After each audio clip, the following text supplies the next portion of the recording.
Un conseil, madame, un conseil, monsieur, mangez. Y'en a qui prennent un petit coup, moi je mange. Y a-t-il un pilote dans l'assiette? Y'en a qui lèchent les vitrines, moi je mange. Anne, j'aime bien cuisiner, j'aime encore plus manger, mais des fois sortir un bouquin de recettes ou aller farfouiller ou retenir des quantités alors que j'ai déjà fait 40 fois le menu, il n'y a pas des recettes simples qui existent où j'ai pas besoin de retenir des quantités. Alors, il y a des petits principes que je peux te partager et puis qui peuvent te faciliter la vie. Alors, déjà, moi, il y a un principe qui va sous-tendre la plupart des assiettes que je compose. C'est ce que j'appelle globalement l'assiette complète. C'est une assiette qui est faite en 5 composantes. Parmi les 5 composantes, on va retrouver les fruits et les légumes. Parce que j'ai remarqué que quand je mange pas de fruits et légumes pendant un repas, éventuellement ça va, mais au-delà de 2 repas, ça rame dans mon corps. Donc je sais que ça me permet de me sentir pleine de vitalité. Donc je mets des fruits ou des légumes dans mon assiette ou dans mon repas. Des fois je fais des mélanges fruits-légumes en sucré-salé. J'aime bien des fois, c'est simplement le fait de manger un fruit avant ou après le repas. Je mets des protéines. Les protéines qu'on va trouver dans les aliments animaux, la viande, le poisson, les œufs, les produits laitiers, mais aussi les aliments végétaux, le tofu, le seitan, les légumineuses. On a fait une chronique sur les protéines, je vous y renvoie. 3e composante, les féculents. Féculents parce que ça va apporter des glucides qui permettent de tenir sur la durée. Moi j'ai beaucoup de patients qui ont remarqué que s'ils ne mangent pas de féculents au repas, 2 heures après ils ont de nouveau faim. Donc ça permet d'être rassasié sur la durée. Les protéines pareil, ça permet de se caler et puis ça fournit des nutriments utiles pour plein de fonctions de notre organisme. Donc c'est vraiment important. Les féculents, ça peut être tout simplement du pain, mais ça peut être aussi des céréales et leurs dérivés. Les pâtes, parmi les céréales on va retrouver évidemment le blé, le riz, le quinoa, le sarrasin, le millet. Autres dérivés, ça peut être le couscous, la semoule, etc. On a les légumineuses comme les pois chiches, les haricots secs, les lentilles. On a les tubercules amylacés comme les pommes de terre, les patates douces. Et puis on a aussi les fruits amylacés comme les châtaignes par exemple. 4e composante, les matières grasses, parce que notre cerveau a besoin de bons acides gras pour bien entretenir son réseau neuronal. Matière grasse, ça peut être le bon beurre, qu'on va mettre une bonne noisette de beurre à fondre dans une petite purée de pommes de terre. Ça peut être les bonnes huiles, l'huile d'olive, l'huile de colza, de noix, de noisettes. On a beaucoup d'huiles aromatiques, comme l'huile de sésame, de pépins de courge, qui peuvent aussi être une composante aromatique et épices finalement de notre assiette. Et puis il y a plein de graines oléagineuses, les noix, les amandes, les noisettes, les noix de cajou, les graines de courge, de tournesol, le pavot, le sésame, etc. qui apportent des bons acides gras et qui apportent aussi un petit peu de protéines, des minéraux intéressants.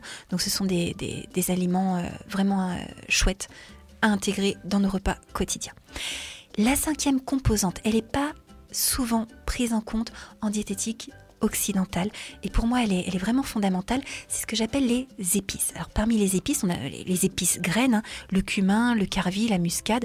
On va avoir aussi certaines racines ou certaines gousses, le gingembre, l'ail, les oignons, les échalotes. On a les herbes aromatiques, le persil, l'estragon, le basilic, la sauge, etc. Et puis j'inclus aussi certains condiments comme le vinaigre, la moutarde, les jus de citron, etc. Pourquoi pour moi c'est une composante vraiment importante d'un point de vue nutritionnel de l'assiette? C'est parce que même à petite dose, les épices c'est de la blinde en termes d'aliments régulateurs. C'est de la blinde en termes de polyphénols, d'antioxydants, de flavonoïdes, etc. Elles contiennent souvent des substances qui aident à la digestion. Elles peuvent contenir des substances comme la cannelle qui vont booster le système immunitaire, qui vont venir soutenir le foie. Bref, ce sont vraiment des aliments, même à petite dose, qui font la différence. Donc voilà, 5 composantes pour faire des assiettes facilement et qui vont apporter plein de bonnes choses. Parmi ces familles, c'est facile. Regarde, si tu veux composer, imaginons un légume, paf, une carotte râpée. Dans les protéines, paf, une tranche de jambon. Dans les féculents, paf, juste une bonne tranche de bon pain complet. Comme matière grasse, on va mettre un bon filet d'huile, les épices, un petit peu de cumin dans notre salade de carottes et on a déjà une assiette complète et facile. Donc finalement, juste en suivant les 5 composantes, on peut faire une multitude de variantes qui peuvent être sympas. Là, je t'ai fait un exemple en mode pique-nique, mais on peut très bien imaginer que notre légume, ça va être un légume un petit peu travaillé. Par exemple, on va repartir sur la carotte, mais cette fois, on va faire une bonne purée de carottes montée avec un petit peu de beurre ou d'huile d'olive pour la rendre un petit peu plus mousseuse. Protéines, on va faire un bon poisson blanc juste poêlé. Féculents, pourquoi pas quelques pois chiches germés qu'on aura cuits à la vapeur, qui seront bien digestes comme ça.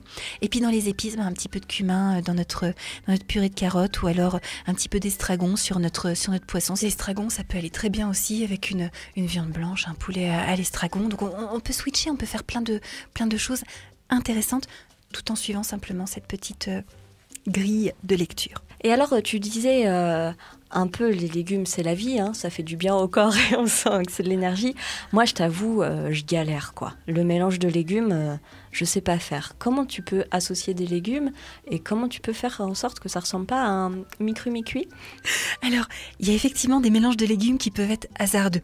Je me souviens, par exemple, ma première soupe de légumes mélangés, elle était immangeable, c'était infâme parce que je savais pas à l'époque être attentive aux associations de saveurs, etc.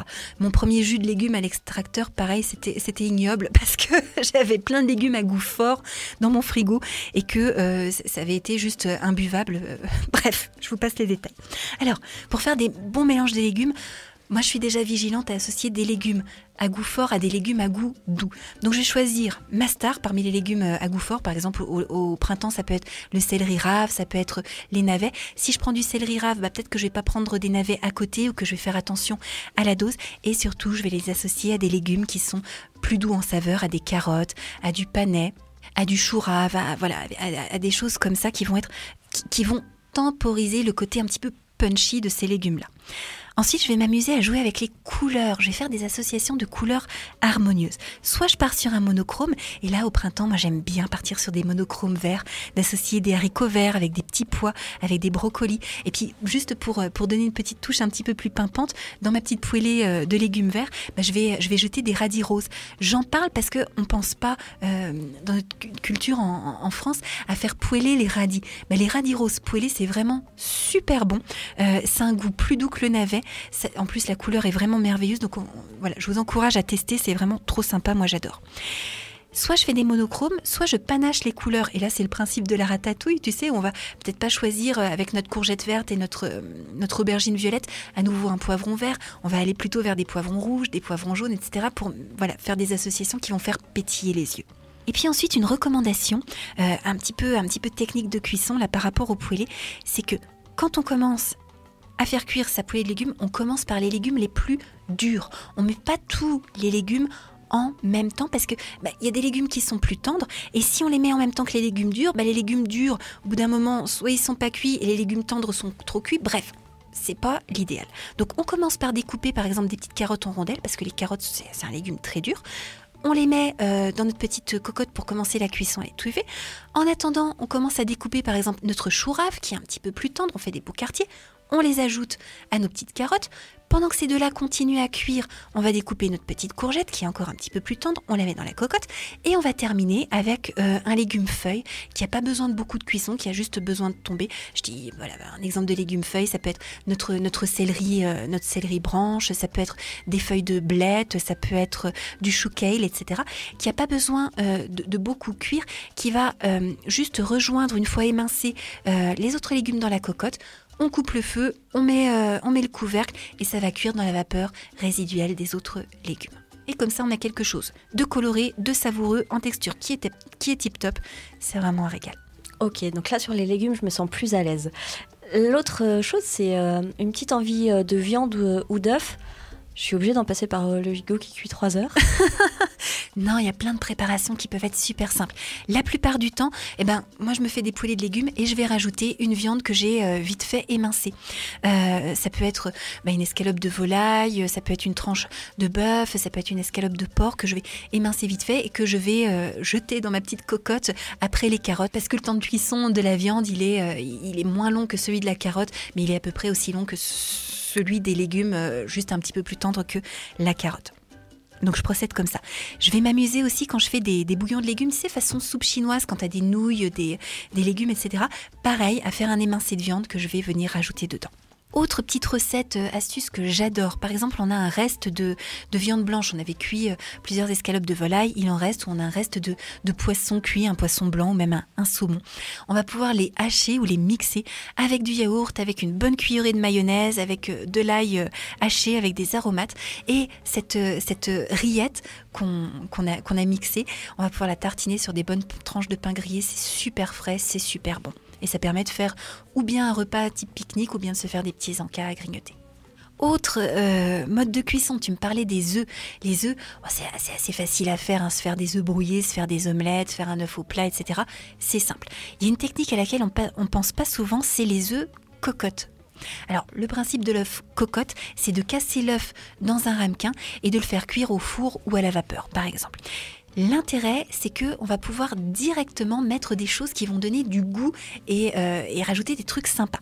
Par exemple, dans un petit ramequin, on va mettre une bonne sauce tomate bien cuisinée au fond avec de l'ail, etc. On va casser notre petit œuf par au-dessus. Et par au-dessus encore, on va pouvoir parsemer, par exemple, avec du fromage râpé ou avec une crème aux herbes. Par exemple, on va mixer un bouquet de persil avec une pointe d'ail et puis avec de la crème de vache ou de la crème végétale. Et on va arroser le dessus. On va mettre tout ça au four ou au cuit-vapeur entre 10 et 15 minutes. Et on va avoir notre petit œuf à manger avec notre petite cuillère qui va juste être super bon en texture et super parfumé. Je crois que tu viens de sauver mes prochains repas où j'ai plus à me prendre la tête et où ça va être tellement savoureux. Mais quel bonheur, à ton service très cher.